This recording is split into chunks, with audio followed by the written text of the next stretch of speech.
This is Joshua Milligan with Resultant, and thank you for joining us once again for How To with Tableau. Today we're going to take a look at how to create custom geospatial territories using Tableau.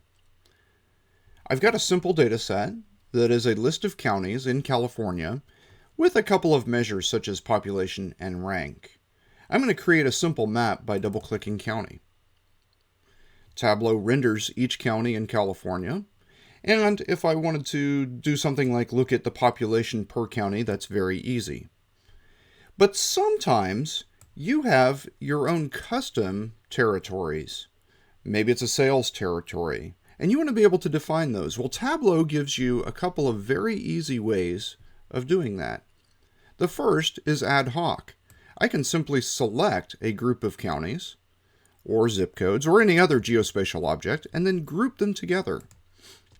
I can repeat that for each group. And you'll notice Tableau has kept the division by county, but that's because county is still on the detail. But if I remove county and simply retain the group, Tableau now treats that group as its own geospatial object. And it uses it to roll up every measure. So for example, the sum of population is now done at that group. That works great when you simply want to get a quick answer. But what if your data already defines your territories? So here, for example, we're back to our county map, and I've got a field called territory. If I were to place that on color, just to illustrate, it actually gives me a grouping of territories. But if I remove county, Tableau does not recognize territory as a geospatial field. I'm going to hit undo.